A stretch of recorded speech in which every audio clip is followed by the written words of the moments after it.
विद्यार्थियों के लिए विशेष बात, विशेष कर्तव्य और विशेष धर्म, विशेष शिक्षा, उनके बारे में चर्चा चल रही है। अब एक विद्यार्थी ने पूछा है, कौन सा धर्म सबसे श्रेष्ठ है? तो उसके जवाब में कोई धर्म श्रेष्ठ है और दूसरे धर्म उससे हीन है, ये बात तो होती है। मनुष्य धर्म सबसे बड़ा है, मनुष्य धर्म, मानव धर्म, मानवता। मानव धर्म क्या? जो सत्य है, दया है, अहिंसा है, पवित्रता है, संतोष है, करुणा है और उपकार की भावना है, क्षमा, अहिंसा, दया, मृदु, सत्य, वसन, तपदान, शील, दोष, कृष्णा, भिन्न, धर्म अंग 10 जान। ये धर्म के 10 अंग है। ये मनुष्य मात्र के लिए हितकारी है। और जो मनुष्य मात्र के लिए हितकारी होता है वो धर्म होता है। मतलब कोई सही ढंग से जीवन जीने का जो तरीका, वो धर्म होता है। ये तो सभी मनुष्यों के लिए समान रूप से पालन करने योग्य है। जैसे दया है, हर मनुष्य को दया का पालन करना चाहिए। अहिंसा, अहिंसा हर मनुष्य को पालन करनी चाहिए। कोई जाति वर्ण की बात नहीं है, मनुष्य मात्र के लिए कर्तव्य है। तो सभी धर्म उनको महत्व देते हैं।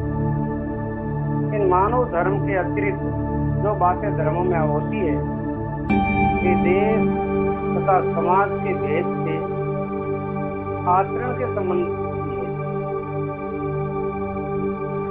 इनमें जो जिस देश तथा समाज में उत्पन्न होता है, उसके लिए उसी देश तथा समाज का धर्म श्रेष्ठ होता है। लेकिन दूसरे धर्म की निंदा करके अपने धर्म की प्रशंसा करना यह अज्ञान है। एक धर्म के व्यक्तियों को भय या लोभ से दूसरे धर्म में परिवर्तन करना या विकसित करने का प्रयत्न करना, ये विश्वास के कारण ही होता है। सभी सच्चे धर्मों का लक्ष्य एक ही होता है, भगवान की प्राप्ति और संसार में सद आचरण पूर्वक जीवन। ऐसे सभी धर्म अपने अपने स्थान पर ठीक है, लेकिन जिस धर्म से सद आचार से परमात्मा की प्राप्ति हो, अपने जीवन में सुख शांति हो, दूसरे को हम सुख शांति दें, दूसरों के साथ बहुत श्रेष्ठ व्यवहार करें, बहुत ही हितकारी व्यवहार करें, कल्याणकारी व्यवहार करें, ऐसा जो भाव है, ऐसी जो मानवता है, वो मानव धर्म सबसे ऊंचा है। अब वर्तमान में धर्म के नाम पर लोग बहुत झगड़ते हैं, लड़ते हैं, एक दूसरे को मारते काटते हैं। तो ये धर्म ऐसी शिक्षा समझ देता है? धर्म कभी किसी को मारने काटने की शिक्षा नहीं देता है। धर्म तो कहता है सर्वजन हिताय, सर्वजन सुखाय। वो धर्म धारण करने योग्य है। तो धर्म को, वो धर्म है कि धर्म ही धर्म, उसका नाम धर्म ही है। धर्म का अर्थ होता है धारण करने योग्य, जिसको धारण करने से मनुष्य का जीवन सदा आनंदित रहता है, प्रसन्नचित्त रहता है। तो वो धर्म सब हितकारी है, सबके लिए कल्याणकारी है। तो धर्म के हमारे शास्त्रों में 10 अंग बताए गए हैं: क्षमा, अहिंसा, दया, मृदु, सत्य, वसन, तपदान, शील, दोष, कृष्णा, दिन। धर्म के अंग 10 जान। ये धर्म के 10 अंग हैं। इन 10 अंगों को एकत्रित करके धर्म का रूप, धर्म की मूर्ति बनाई जाती है। और वो 10 के अंग धर्म में जीवन में धारण करने चाहिए। इसलिए इस धर्म तत्व को समझ करके, धर्म एक सिद्धांत है, धर्म एक ऐसे गुण है जो हर विद्यार्थी ने पूछा है नास्तिक किसे कहते हैं? तो परलोक को न माने अर्थात मरने के बाद शरीर से भिन्न कोई तत्व बचा रहता है और उसे जीवित दशा में किए पाप पुण्य का फल कभी न कभी भोगना पड़ता है, ये बात को स्वीकार न करे वो नास्तिक है। जो भगवान में जिनकी आस्था नहीं है, धर्म तत्व में जिनकी आस्था नहीं है, पुनर्जन्म में जिनकी आस्था नहीं है, ऐसे लोगों को नास्तिक कहते हैं। और ऐसे नास्तिक लोग दूसरों में नास्तिकता फैलाते हैं। किसी के मानने न मानने से सत्य में कोई अंतर नहीं पड़ता। आप ईश्वर को मानो या न मानो तो फिर ईश्वर में कोई फर्क नहीं पड़ेगा। ईश्वर मानने में न मानने में अपने भीतर फर्क पड़ जाता है। ईश्वर को कोई फर्क नहीं पड़ेगा। आप ईश्वर को न मानो तो ईश्वर क्या घट जाएगा, ईश्वर क्या दुखी हो जाएगा। और आप ईश्वर को मानते हो तो आपके मानने से ईश्वर मान होता है क्या? वो तो है ही, मानो तो ही है, न मानो तो ही है। लेकिन ईश्वर को न मानना ये नास्तिकता है। तो नास्तिकता का परिणाम होता है दुख। और परमात्मा में आस्था रखना, धर्म में आस्था रखना, धर्मशास्त्र में आस्था रखना, उनको कहते हैं आस्तिक। तो मनुष्य को नास्तिक कभी नहीं बनना चाहिए। अच्छा, नास्तिक किसको कहते हैं उसके बारे में? नास्तिक के न तो मानने से परलोक नहीं रहेगा और न कोई न मानने से होगा। जो परलोक नहीं मानता है उनके मन में पाप पुण्य का कोई भय नहीं रहता। अब वो हमारे शास्त्र में कहता है कि पुनर्जन्म होता है, दोबारा जन्म मिलता है, अच्छे कर्मों का फल आदमी अच्छा भोगता है, बुरे कर्मों का फल बुरा भोगता है। तो अब वो नास्तिक लोग कहते हैं कि दूसरा जन्म है ही नहीं।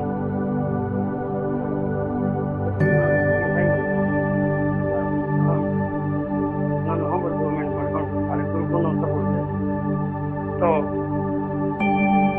बात यह है कि जो पुनर्जन्म नहीं मानता है, दूसरा जन्म नहीं मानता है, तो वो क्या कहता है? खाओ पियो मजा करो, आगे है न पीछे कुछ नहीं, न कोई पाप है न कोई पुण्य है। ऐसा करके वो नास्तिक बन जाता है। लेकिन हम कहते हैं कि भाई देखो नास्तिक मत करो। नास्तिक बनने से आप पाप करोगे, पाप भोगोगे, पाप का फल तो भोगोगे।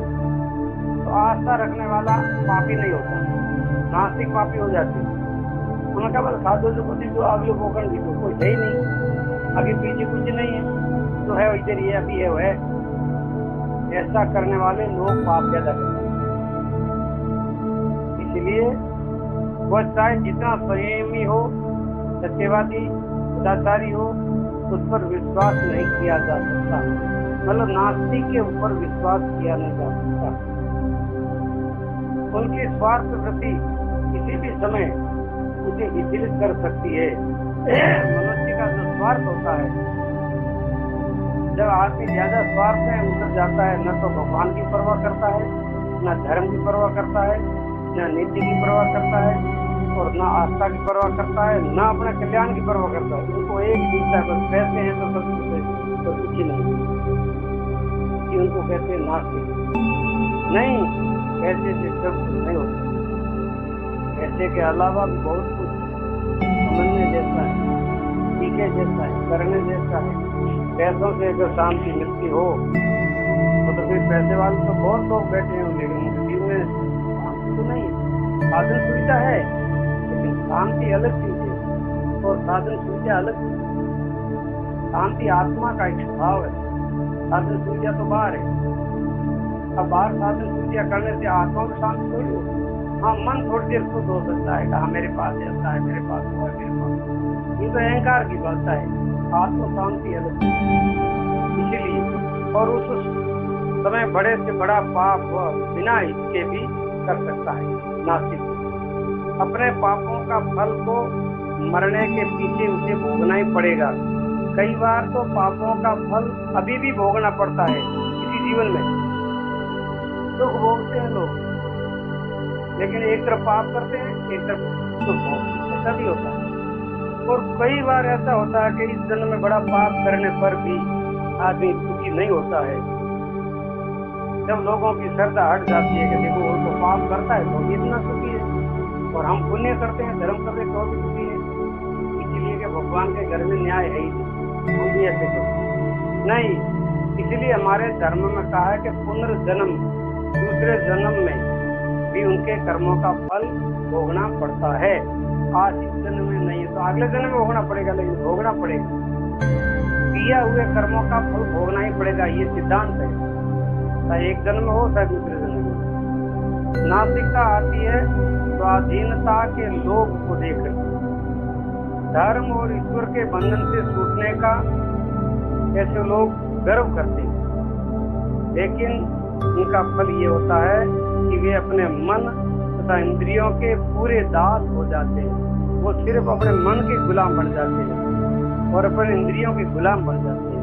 उनको वो विवेक नहीं रहता है कि मनुष्य का धर्म क्या है, मनुष्य का मुख्य कर्तव्य क्या है, मनुष्य को क्या खोजना चाहिए, उनको ज्ञान नहीं होता है। केवल उनके पास पशु बुद्धि होती है, खाओ पियो भोगो मौज करो, ये तो बुद्धि तो सबके पास भी है, कोई आपकी बुद्धि कर नहीं।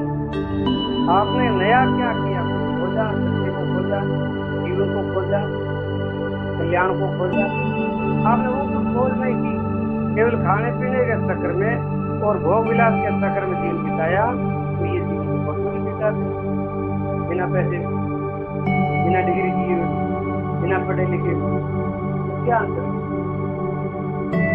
मनुष्य होने के नाते अपने को आस्तिक बन करके धर्म तत्व को खोजना, परमात्मा को खोजना, अपने जीवन तत्व को खोजना।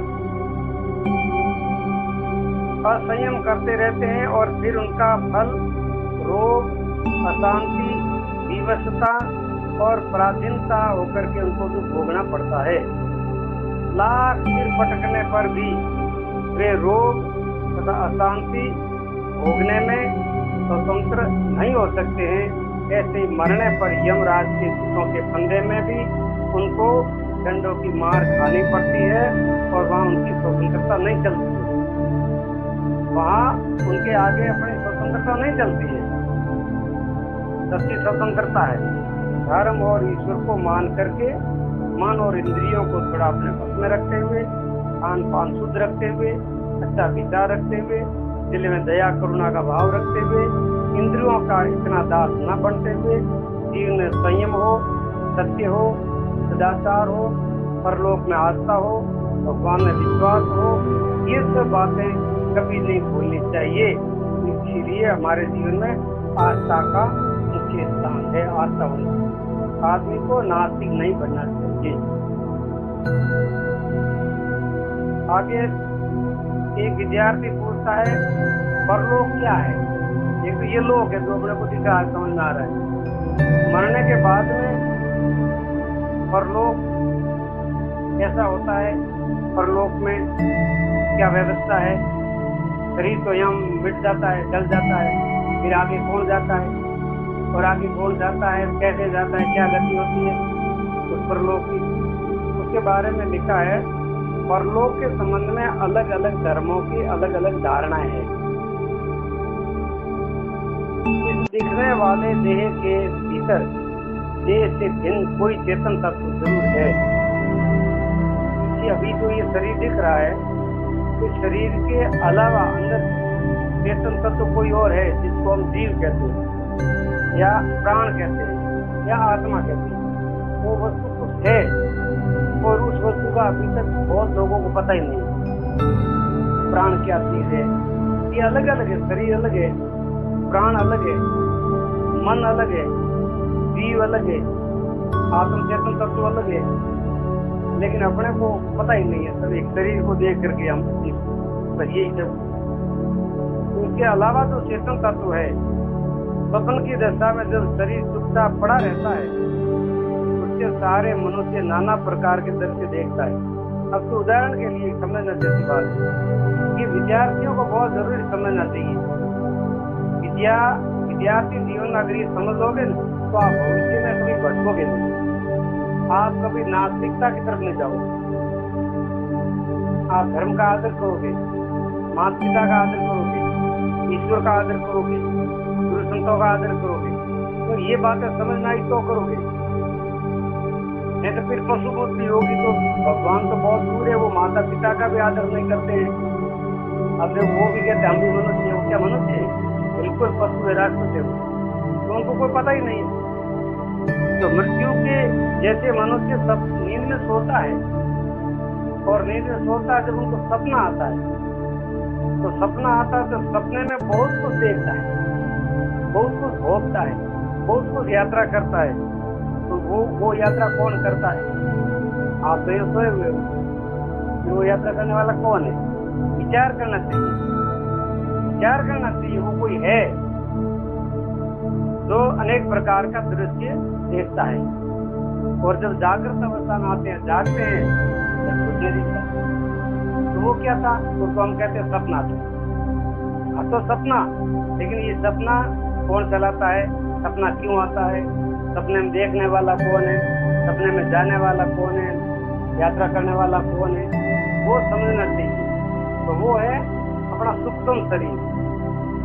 सूक्ष्म शरीर में भी चेतन तत्व होता है, और स्थूल शरीर में भी प्राण तत्व होता है। तो स्थूल शरीर पड़ा है, ये श्वास चल रही है, और सूक्ष्म शरीर दूसरी जगह चला गया।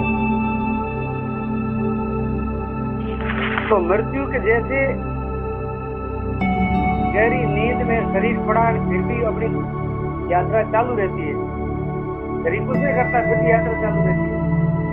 ऐसे ही मृत्यु के बाद में भी हमारी आगे की यात्रा चालू रहती है। मतलब मृत्यु के बाद में भी कोई वस्तु वो नहीं मरती है, वो बची रहती है, वो आगे की यात्रा में निकलती है।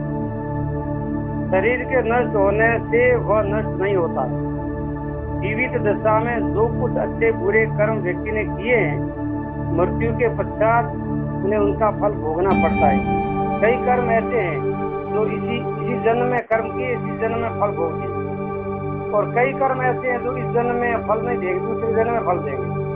कर्मों का सिद्धांत ऐसा है। ये फल भोगने की अवस्था जहाँ जिस प्रकार होती है, उसी को परलोक कहा गया है। शरीर छूटने के बाद में जो कर्मों का फल भोगना पड़ता है परलोक में, वो यात्रा सूक्ष्म शरीर की है, उसको परलोक कहते हैं। लोक परलोक, लोक परलोक गमना गमन कर सूक्ष्म शरीर। ज्ञान के बिना, सच्चे विवेक के बिना उनके जन्म मरण की यात्रा कभी मिटती नहीं है। अब आज की सत्संग में फिर कल के बारे में थोड़ी चर्चा करेंगे। उसका प्रश्न ये है, पुनर्जन्म कैसे होता है? दोबारा जन्म कैसे होता है? इसका क्या कारण है? दूसरे जन्म में आप होते हैं, दूसरा सब होता है, दूसरा जन्म होता है, उस जन्म में आप होते हैं, दूसरा को होता है। उसके बारे में कल चर्चा